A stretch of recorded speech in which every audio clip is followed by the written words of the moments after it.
같은 약을 두고 한 사람은 하루가 무너졌고 다른 사람은 흔한 증상이라 말했습니다. 누가 틀렸을까요?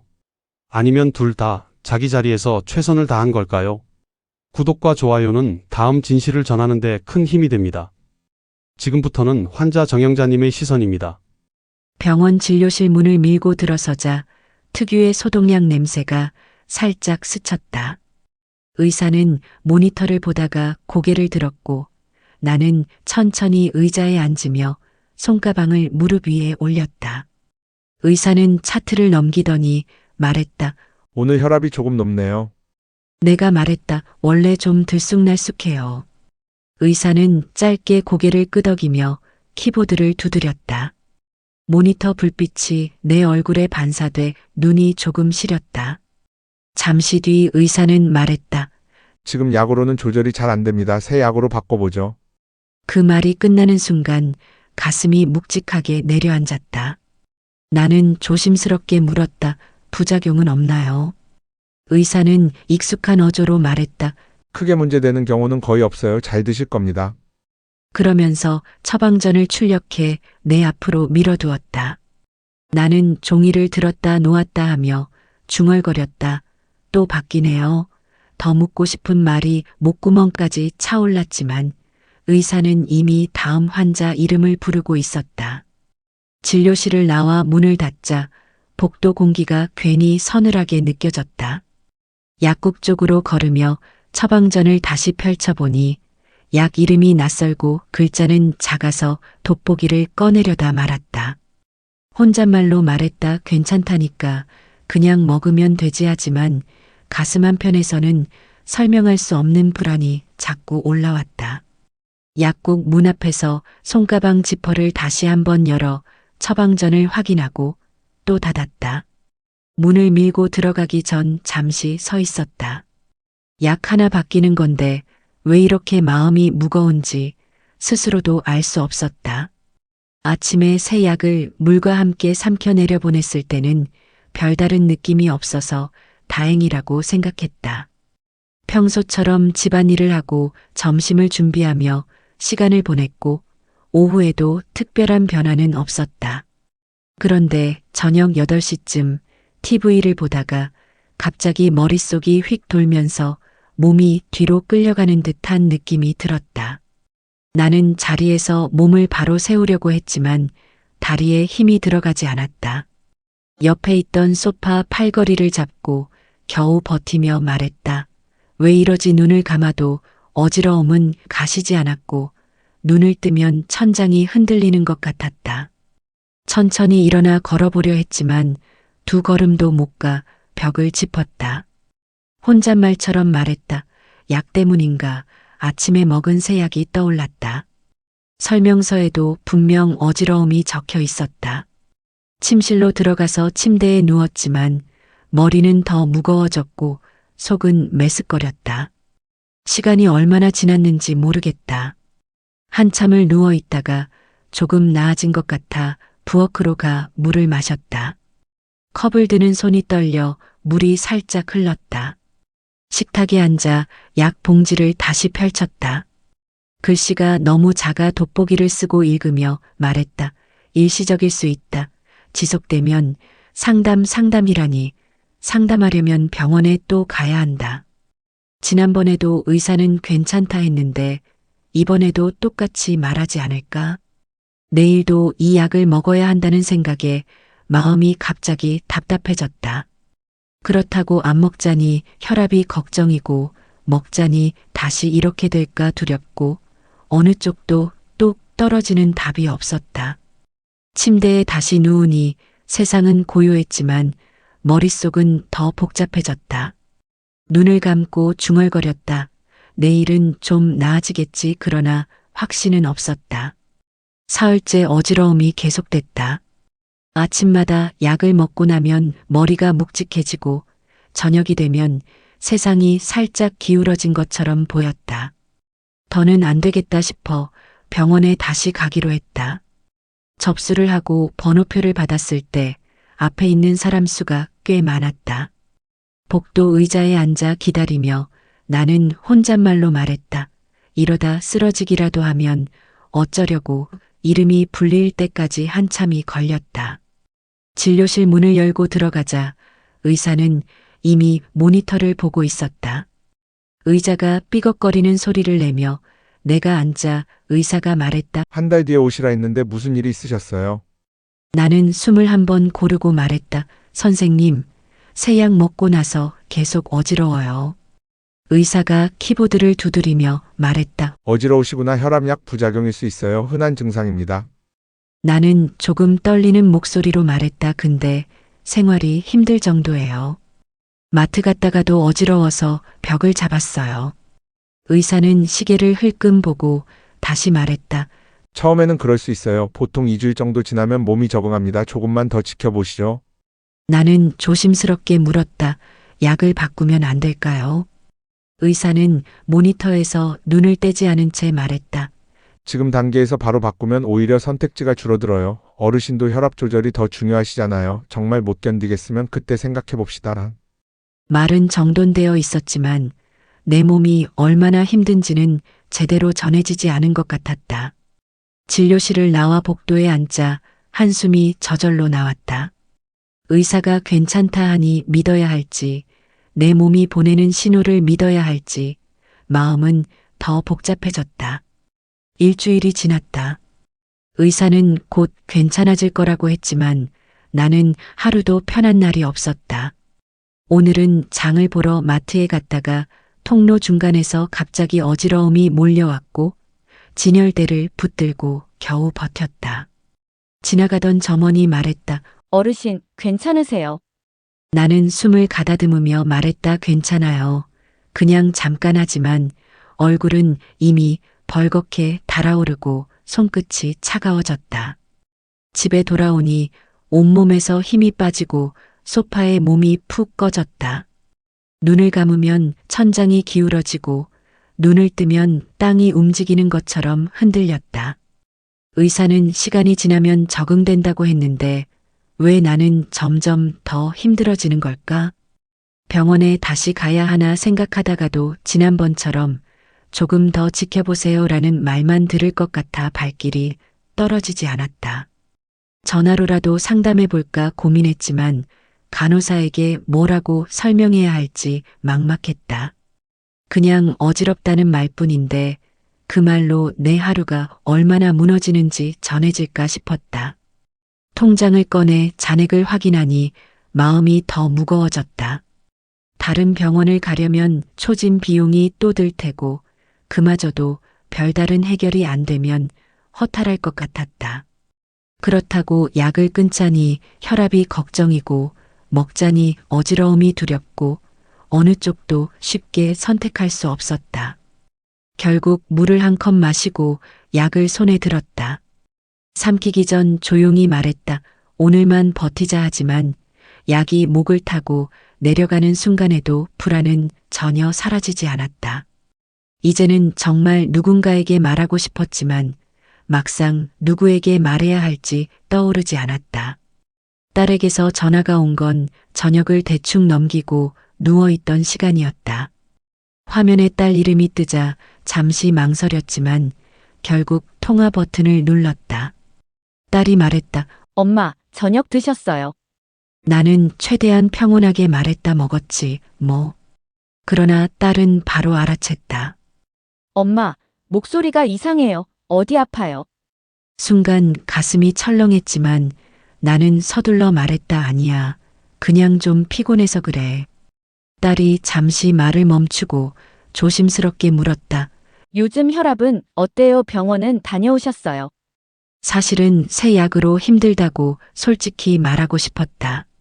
마트에서 휘청거린 일도 하루 종일 누워있던 것도 약을 삼킬 때마다 마음이 죄어오는 것도 털어놓고 싶었다. 하지만 딸이 회사 일로 지쳐있는 걸 너무 잘 알고 있었다. 괜히 걱정만 더 얹어주고 싶지 않았다. 그래서 나는 말했다. 그냥 정기검진이었어. 별거 아니래. 그러자 딸은 안심한 듯 말했다. 엄마, 이상하면 바로 얘기해야 돼요. 혼자 참지 말고요. 나는 짧게 대답했다. 알았어. 걱정 마. 전화를 끊고 한숨을 길게 내쉬었다. 나도 모르게 자꾸 딸에게 거짓말을 하게 된다. 예전엔 무엇이든 털어놓았는데 나이 들수록 말을 아끼게 된다. 기댈 곳이 줄어드는 것 같아 서글펐다. 천장을 바라보며 중얼거렸다. 말하면 편할까 아니면 더 무거워질까. 그 어디에도 뾰족한 답은 없었다. 결국 손가방 지퍼를 열어 약 봉지를 꺼내 다시 바라보았다. 말하지 못한 마음이 약 봉지 사이에 끼어 있는 듯 답답했다. 노인정에 들어서자 온풍기 바람이 따뜻하게 다리를 스쳤다. 늘 보이던 얼굴들이 둥근 탁자에 모여 차를 마시고 있었고 내가 걸어가자 김 여사가 먼저 말했다. 요새 얼굴이 좀 상했네. 어디 불편해요? 나는 잠시 망설이다가 조용히 말했다. 혈압약을 바꿨는데 어지러움이 계속돼요. 그러자 이 여사가 컵을 내려놓으며 말했다. 나도 그랬어. 약 바꾸면 처음엔 꼭 어지럽더라니까. 박 여사도 고개를 끄덕이며 말했다. 나는 너무 심해서 다른 병원 갔어. 그 의사는 바로 약을 바꿔주더라. 그 말에 마음이 흔들렸다. 김 여사는 말했다. 근데 의사들이 약 쉽게 안 바꿔 자기가 처방한 게 맞다고 생각하니까. 나는 작게 말했다. 그럼 어떻게 해야 돼요? 최 여사가 의자를 당기며 말했다. 강하게 말해야지. 생활이 안 된다고, 정말 힘들다고 아니면 가족 데리고 가. 딸을 떠올리자 마음이 복잡해졌다.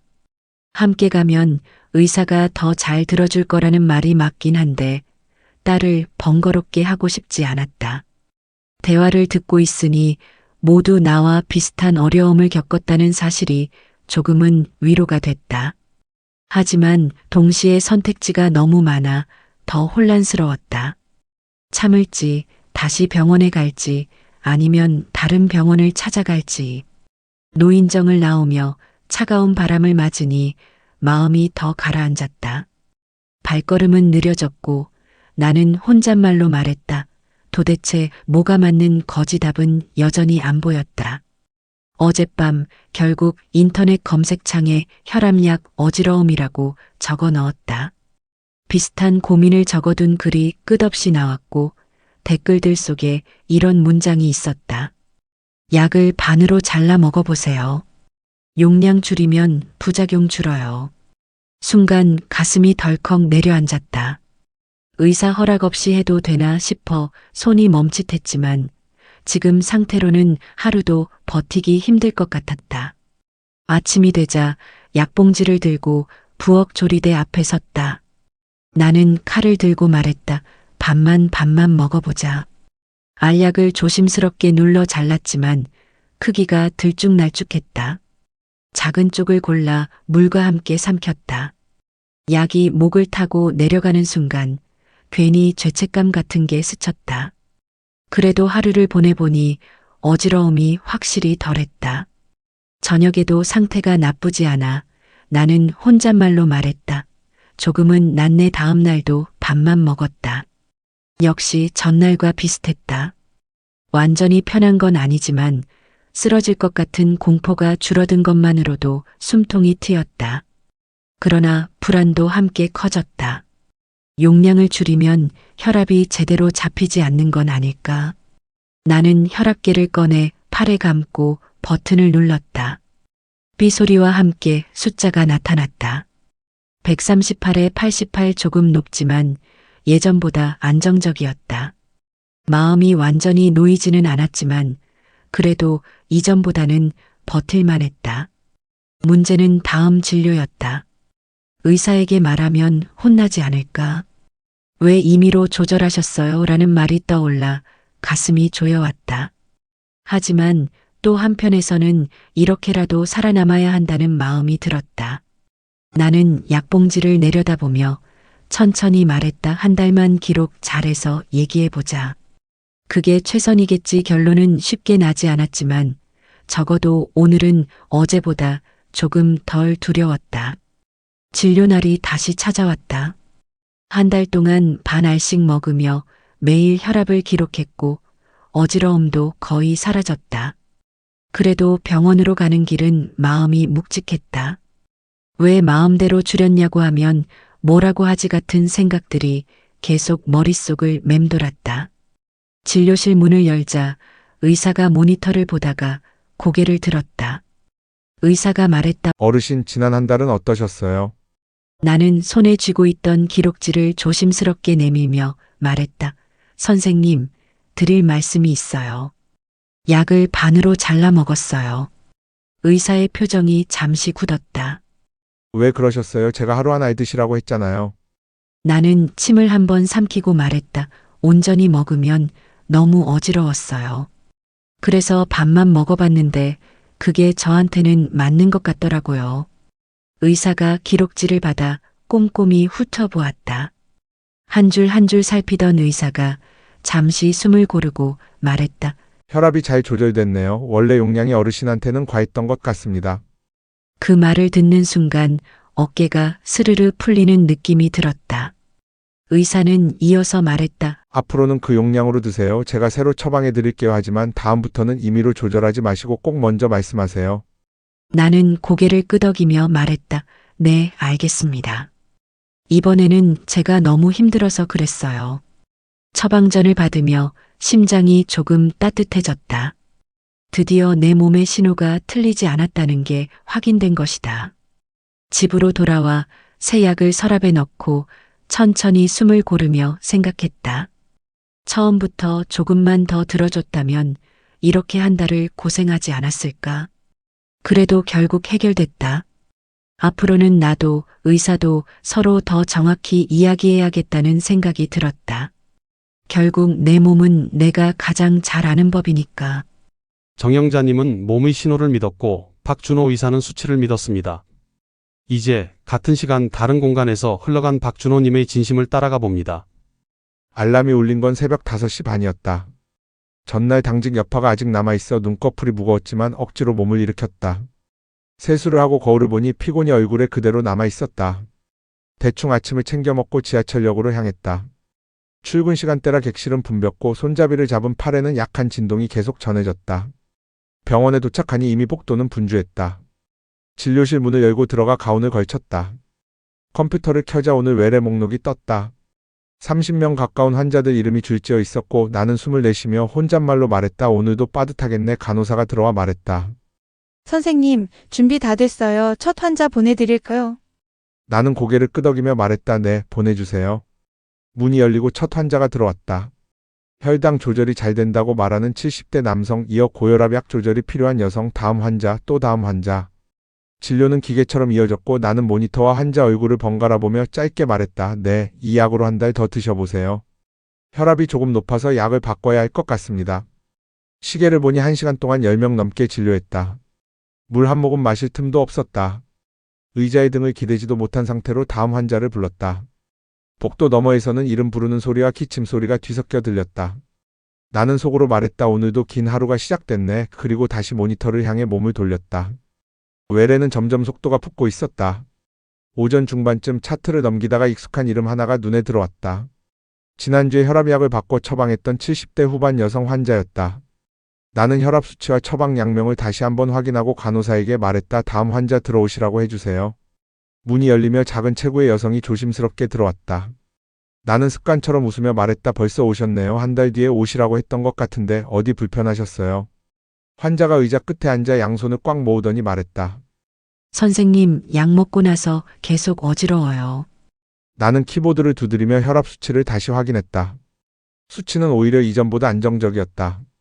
그래서 차분한 목소리로 말했다. 어지러우시구나. 혈압약 처음 바꾸면 그런 경우가 많습니다. 흔한 부작용이에요. 환자가 재빨리 말을 이었다. 근데 생활이 힘들 정도예요. 마트에서도 빙빙 도는 것 같고 집에서도 자꾸 쓰러질 것 같고요. 순간 약간 고민이 됐지만 교과서적인 기준이 먼저 떠올랐다. 대부분은 2주일 정도 지나면 적응한다. 너무 빨리 약을 바꾸면 쓸 수 있는 선택지가 줄어든다. 시계를 흘끔 본 나는 말했다. 처음에는 그럴 수 있어요. 그래도 혈압 조절이 더 중요합니다. 일단 2주일만 더 지켜보시죠. 그 사이에 정말 못 견디겠다 싶으면 다시 오시고요. 환자의 표정에 아쉬움이 스쳤지만 곧 고개를 끄덕였다. 나는 진료를 마무리하며 말했다. 집에서 갑자기 심하게 쓰러지거나 숨이 가쁘면 바로 응급실로 오셔야 합니다. 그런 일이 없으면 한 달 뒤에 다시 뵙겠습니다. 환자가 나가고 문이 닫히자 나는 곧바로 다음 차트를 클릭했다. 생각이 길어지면 진료는 밀린다. 오늘은 아직 봐야 할 환자가 많았다. 점심시간이 되어 구내식당으로 내려가니 사람들 말소리와 식판 부딪히는 소리가 뒤섞여 있었다. 트레이에 반찬을 담아 빈자리를 찾는데 같은과 선배가 손을 들어 보였다. 나는 맞은편에 앉으며 말했다. 선배님, 전 오늘 오전에 환자 엄청 많았어요. 선배가 밥을 한 숟가락 뜨며 말했다. 요즘 다 그래. 너도 얼굴이 좀 피곤해 보인다. 나는 잠시 망설이다가 아까 봤던 그 환자가 떠올라 말했다. 선배님, 혈압약 부작용으로 어지럽다고 온 환자가 있었어요. 지난주에 약 바꾼 분인데 생활이 힘들다 하시더라고요. 선배는 고개를 끄덕이며 말했다. 처음엔 다 그래. 적응 기간이라고 말하는 게 기본이지. 나는 맞장구 치며 말했다. 내 2주일만 더 지켜보자고 했어요. 수치는 안정적이니까요. 선배는 물을 마시며 조용히 말했다. 수치만 보지 말고 환자 말도 조금은 들어줘야지. 그래도 너무 힘들다고 하면 변수도 봐야 해.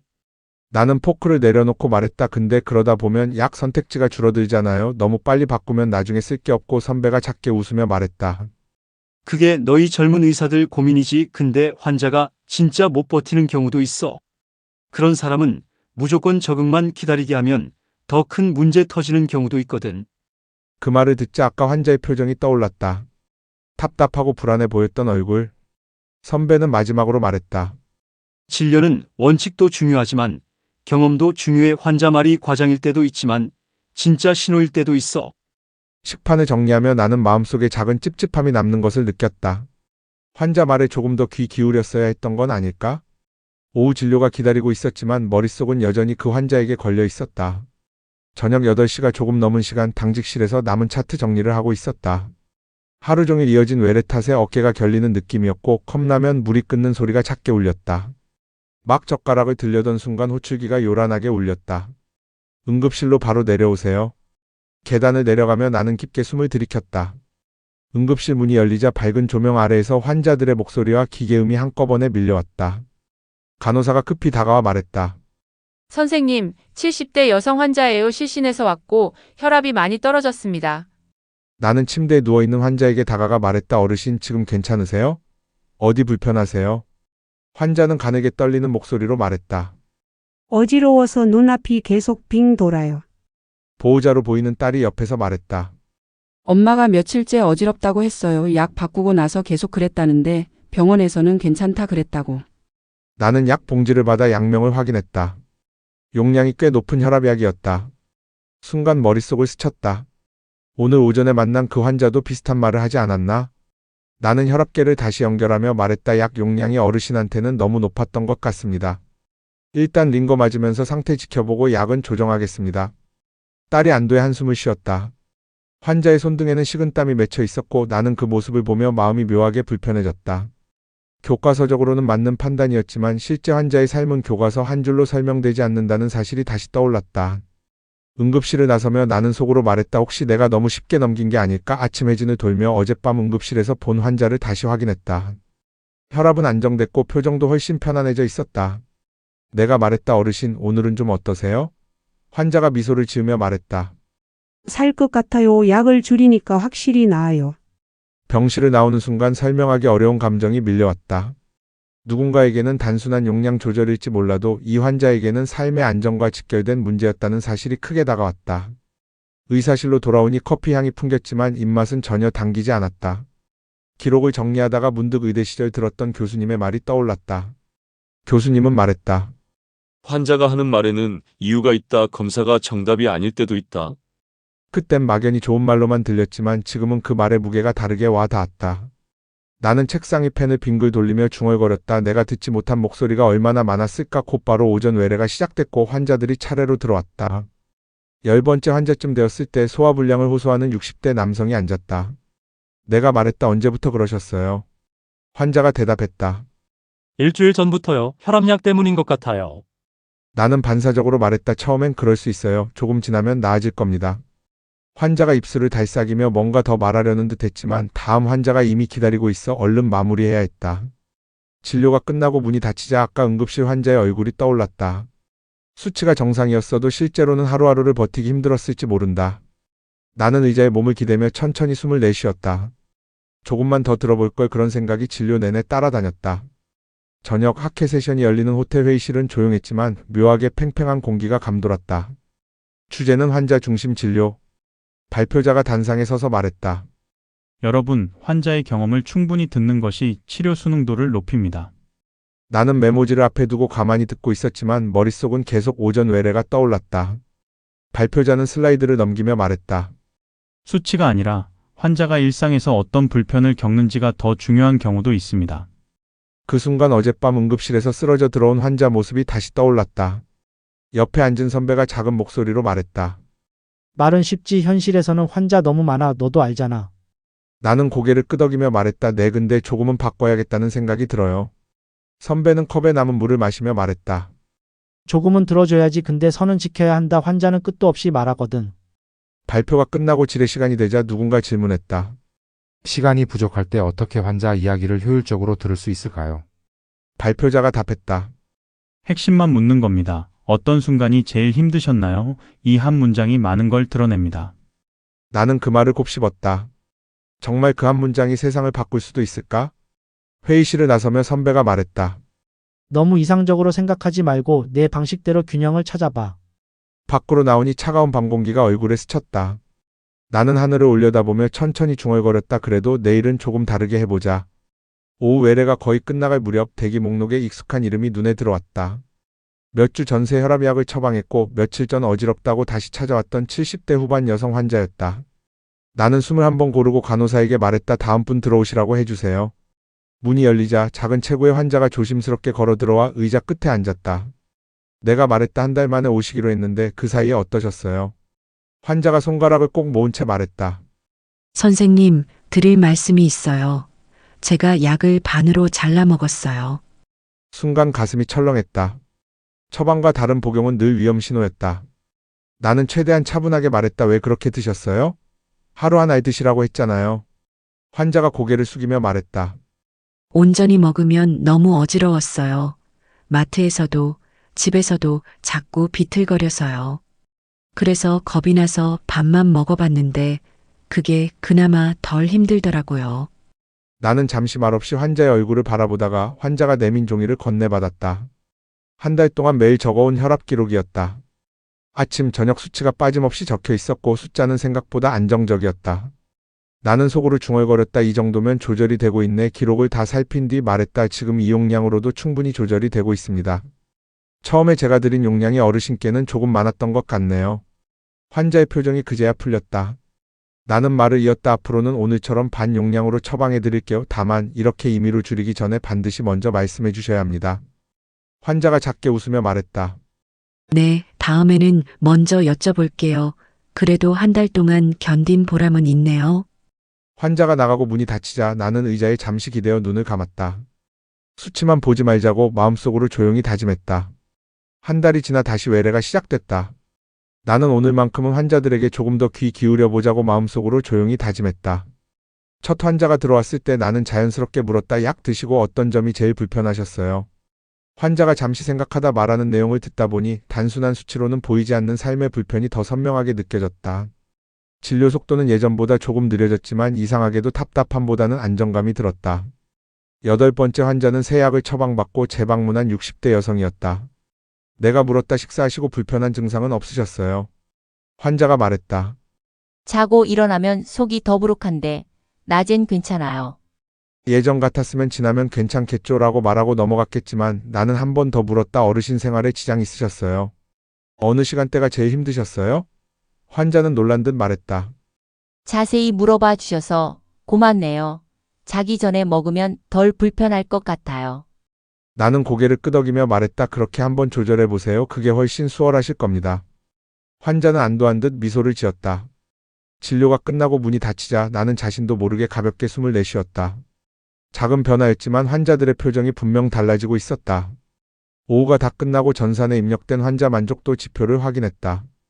예전보다 눈에 띄게 올라 있었다. 나는 의자에 기대어 천천히 중얼거렸다. 완벽하진 않아도 조금은 나아진 거겠지. 병원을 나설 때 바깥 공기가 생각보다 선선하게 느껴졌다. 내일도 환자들이 기다리고 있을 것이다. 그리고 나는 조금 더 달라진 방식으로 그들을 맞을 준비가 되어 있었다. 정답은 한쪽에만 있지 않겠죠. 오늘 두 사람의 간극을 보며 우리는 어떤 선택을 떠올리게 되는지, 여러분은 누구의 마음에 더 가까웠나요? 다음 영상에서 다시 뵙겠습니다.